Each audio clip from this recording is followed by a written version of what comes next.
क्या आपने कभी सोचा है कि अगर एक दिन सूरज अचानक से बुझ जाए तो क्या होगा? क्या धरती वहीं की वहीं रुक जाएगी? क्या हम सब कुछ सेकंड्स में ही खत्म हो जाएंगे?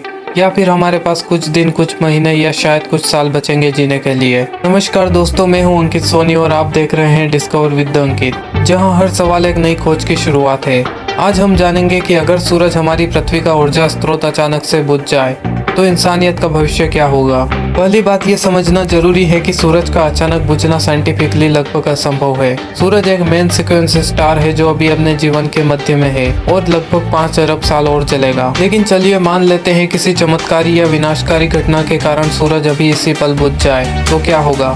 सूरज की रोशनी को धरती तक पहुंचने में 8 मिनट 20 सेकंड लगते हैं। इसका मतलब है जैसे ही सूरज बुझा हमें अगले 8 मिनट तक इसका बिल्कुल भी पता नहीं चलेगा। हमारी दुनिया वैसी ही रहेगी, उजाले में, गर्म और जिंदगी से भरी हुई।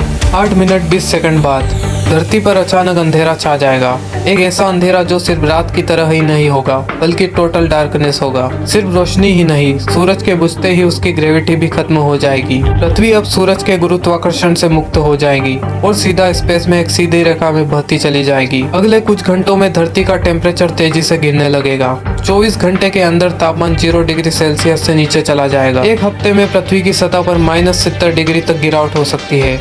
सिर्फ वही जीव बच पाएंगे जो या तो धरती के अंदर गहराई में रहते हैं या फिर समुद्रों की गहराइयों में। मानव सभ्यता के पास बचने के लिए केवल एक ही उपाय होगा, अंडरग्राउंड बेस और न्यूक्लियर पावर सप्लाई। पेड़ पौधे जो फोटोसिंथेसिस के लिए सूरज की रोशनी पर निर्भर है वो धीरे धीरे मरने लगेंगे। फोटोसिंथेसिस बंद होने से ऑक्सीजन प्रोडक्शन भी रुक जाएगा, सभी फूड चेन टूटने लगेगी और मानव जीवन के लिए संकट की शुरुआत हो जाएगी। कुछ ही हफ्तों में धरती पर जीवन जीना लगभग असंभव हो जाएगा। जो लोग अंडरग्राउंड बेस में है उन्हें लाइट, हीट और फूड की सप्लाई के लिए न्यूक्लियर रिएक्टर, सोलर बैटरीज और हाइड्रोपोनिक फार्मिंग जैसे विकल्पों पर निर्भर रहना होगा। लेकिन ये सब सिर्फ कुछ हजार या लाख लोगों के लिए ही संभव होगा, पूरी मानवता नहीं बच पाएगी। ओशंस भी धीरे धीरे जमने लगेंगे। हालांकि गहराई में कुछ जगहों पर जियोथर्मल हीट के कारण पानी लिक्विड रहेगा, लेकिन मरीन लाइफ का बड़ा हिस्सा खत्म हो जाएगा। Amazon rain forest, coral reefs और अन्य प्राकृतिक इकोसिस्टम्स पूरी तरह बर्बाद हो जाएंगे। धरती अब एक डार्क कोल्ड बॉल बन जाएगी जो ब्रह्मांड में बिना किसी दिशा के घूम रही होगी। कोई दिन कोई रात नहीं, सिर्फ अंधेरा और बर्फीली ठंड। सैटेलाइट्स, स्पेस स्टेशन और कम्युनिकेशन सिस्टम सभी धीरे धीरे बंद हो जाएंगे। मानव सभ्यता तकनीक के दम पर कुछ समय तक बच सकती है, लेकिन संसाधनों की सीमाएं हैं। इस पूरे सिनेरियो में एकमात्र उम्मीद यही हो सकती है कि किसी और स्टार सिस्टम की ओर यात्रा की जाए, जो कि मौजूदा तकनीक से लगभग नामुमकिन है,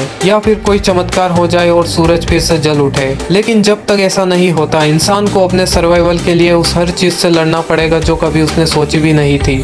सूरज के बिना जीवन की कल्पना करना ही डरावना है, क्योंकि यही वो स्टार है जिसने हमें बनाया। ये कल्पना भले ही एक थ्योरिकल एक्सपेरिमेंटल लगे, लेकिन ये हमें याद दिलाता है कि ब्रह्मांड कितना अनिश्चित और विशाल है। अगर आपको इस तरह की साइंस से जुड़ी कहानियां पसंद है तो लाइक, शेयर और सब्सक्राइब जरूर करें, क्योंकि अगले एपिसोड में हम जानेंगे कि ब्लैक होल के अंदर गिरने पर क्या होगा।